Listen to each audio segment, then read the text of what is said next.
안녕하세요, 여러분. 100년의 편지입니다. 시간이 지나도 바래지 않는 어느 인물의 이야기를 오늘도 전해드립니다. 이 채널이 계속될 수 있도록 구독과 좋아요는 큰 힘이 됩니다. 감사합니다. 1522년 네덜란드의 작은 도시 아우데나르데에서 한 여자아이가 태어났습니다. 이름은 마르가레테였습니다. 아버지는 훗날 신성로마 제국 황제가 될 카를 5세였고 어머니는 플랑드르 귀족 가문 출신의 여인이었습니다. 그러나 두 사람은 정식으로 혼인한 사이가 아니었습니다. 마르가레테는 사생아로 태어난 것이었습니다. 그럼에도 카를 5세는 이 딸을 부인하지 않고 자신의 자녀로 인정했습니다. 마르가레테는 궁정으로 옮겨져 고모 할머니와 고모의 손에서 황실의 예법과 정치를 익히며 자랐습니다.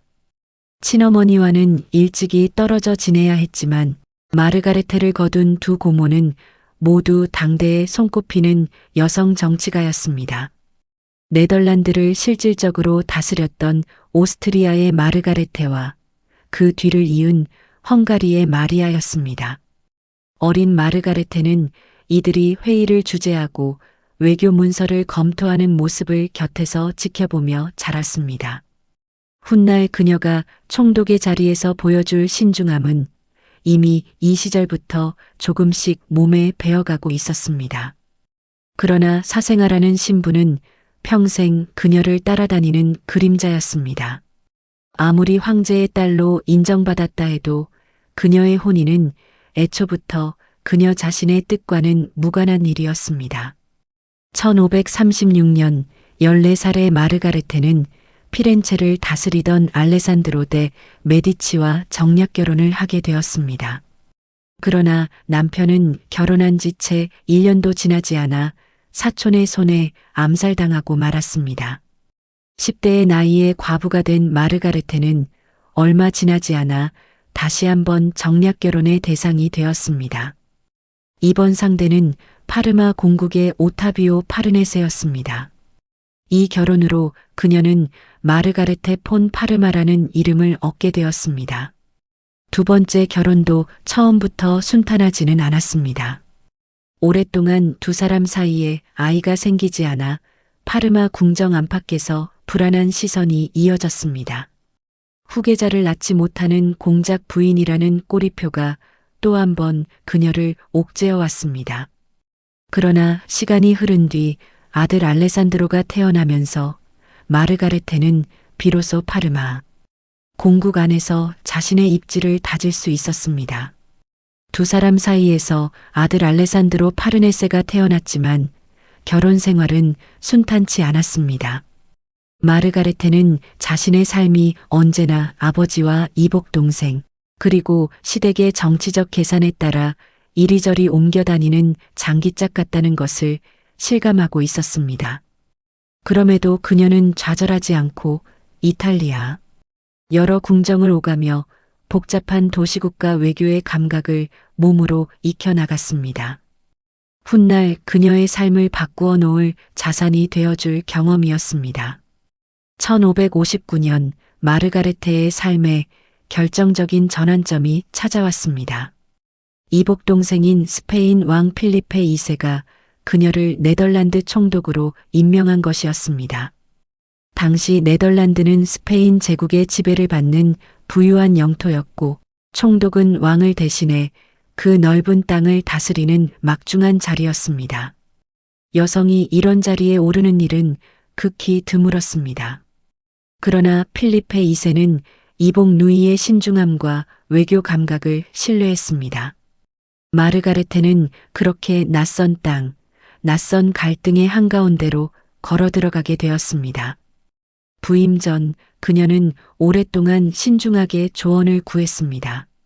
이탈리아 각지의 궁정을 오가며 익힌 외교 감각과 어린 시절 두 고모에게서 지켜본 통치의 요령이 그녀의 유일한 미천이었습니다.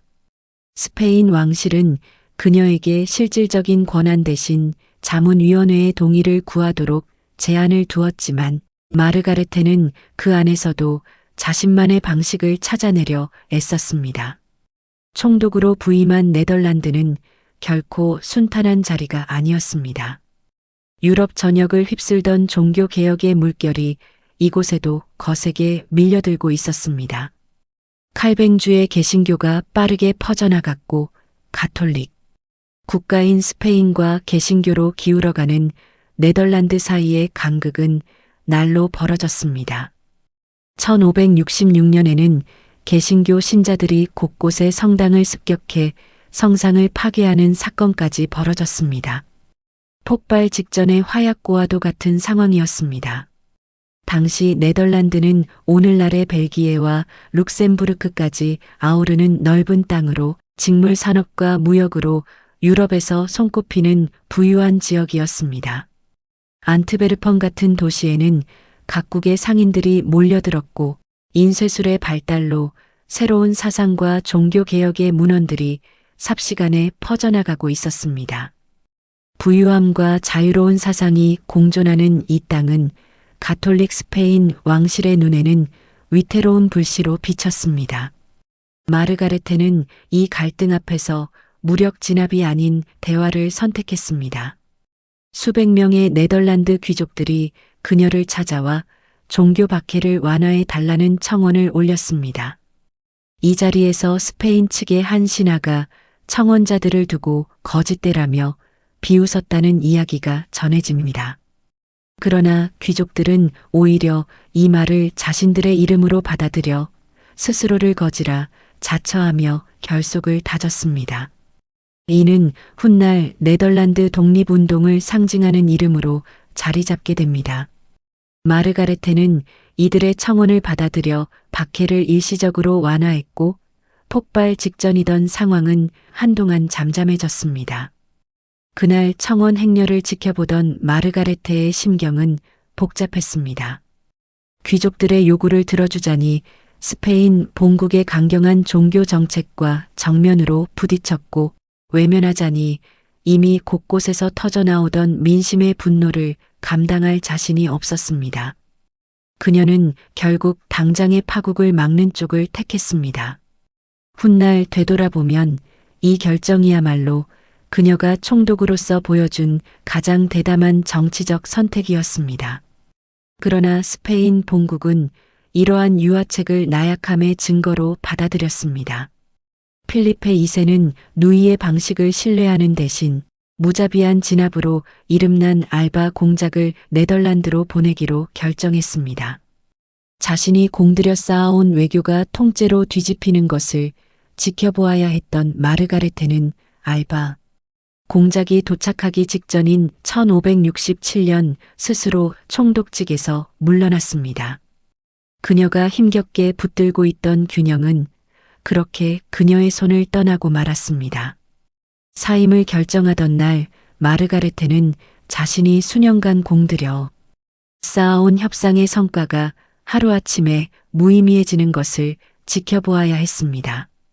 그녀는 필리페 2세에게 여러 차례 서한을 보내 강경, 진압 대신 유화책을 유지해달라고 간곡히 호소했다고 전해집니다.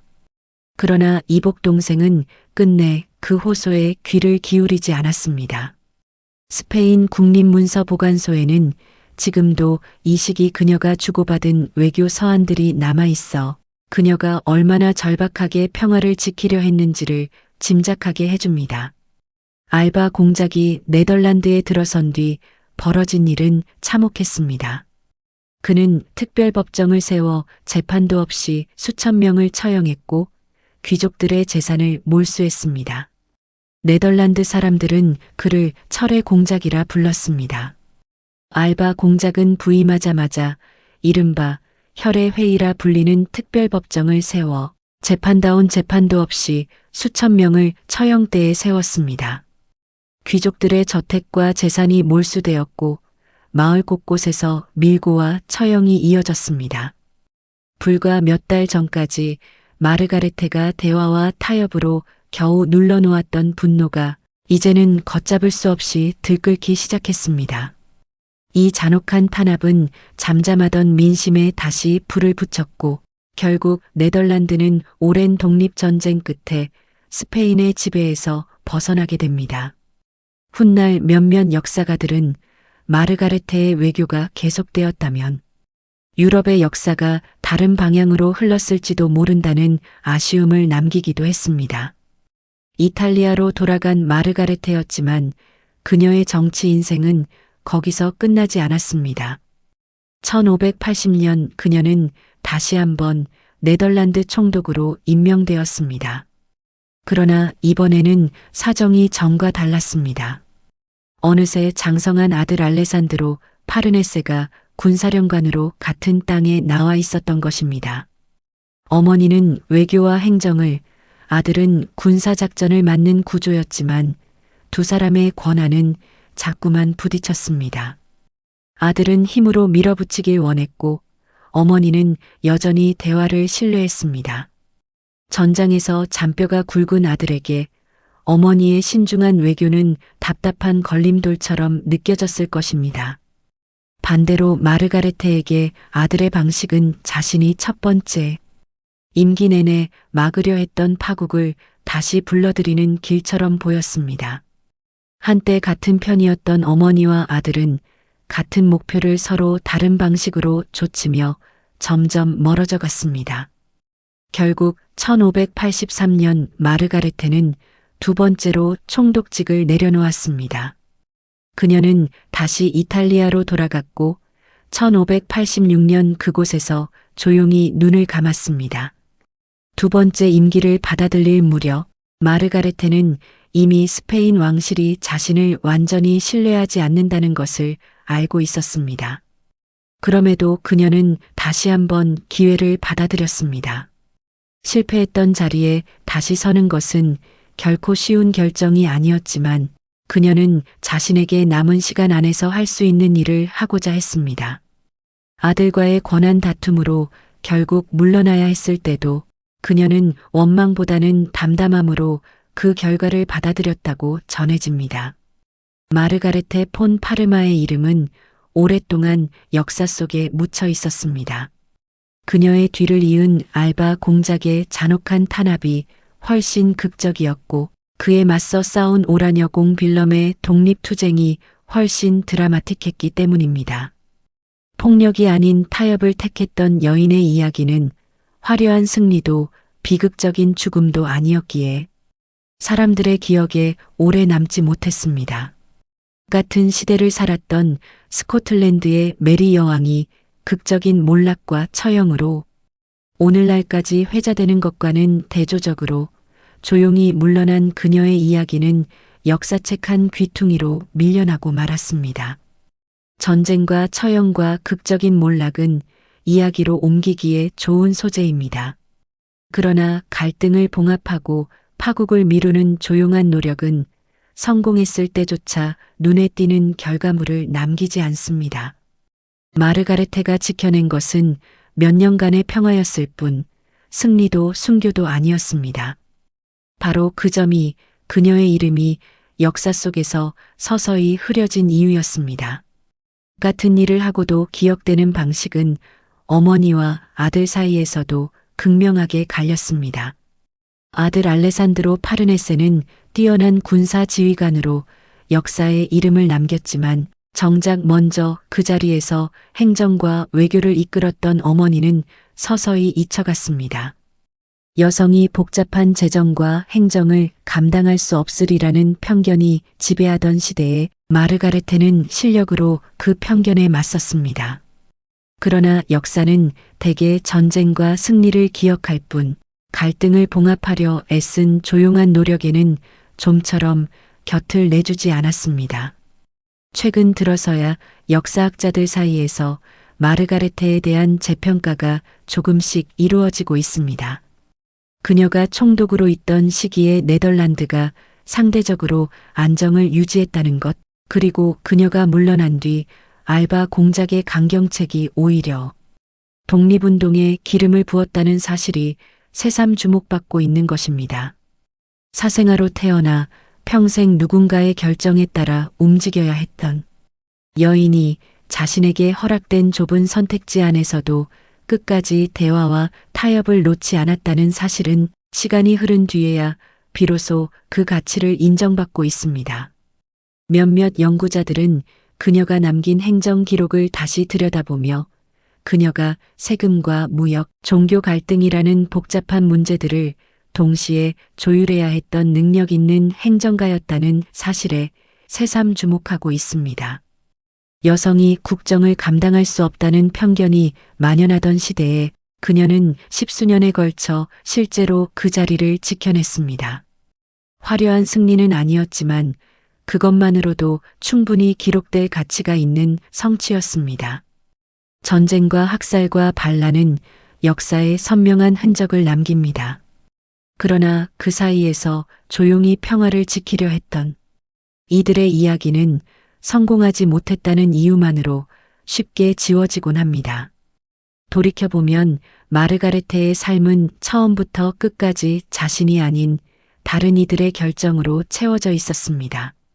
아버지의 결정으로 태어났고 아버지의 결정으로 결혼했으며 이복 동생의 결정으로 총독이 되었다가 또 이복 동생의 결정으로 그 자리를 잃었습니다. 자신의 뜻으로 선택할 수 있는 것이 거의 없었던 삶이었습니다. 그럼에도 그녀는 자신에게 허락된 좁은 틈 안에서 폭력이 아닌 대화라는 방식을 끝까지 놓지 않았습니다. 어쩌면 그것이야말로 그녀가 스스로 지켜낸 유일한 선택이었을 것입니다. 마르가레테 폰 파르마는 성공한 총독으로 역사에 남지 못했습니다. 그러나 그녀가 끝까지 붙들었던 대화와 타협이라는 선택은 결과와 상관없이 그 자체로 기억될 만한 가치가 있습니다. 사생아로 태어나 황제의 딸이 되고 2번이나 총독의 자리에 올랐다가 조용히 역사 밖으로 걸어 나간 여인. 오늘 우리가 그 이름을 다시 한번 불러봅니다. 오늘 이야기는 여기서 마치겠습니다. 이 채널이 계속될 수 있도록 구독과 좋아요는 큰 힘이 됩니다. 시청해 주셔서 정말 감사합니다. 다음 편에서 또 다른 인물로 찾아뵙겠습니다.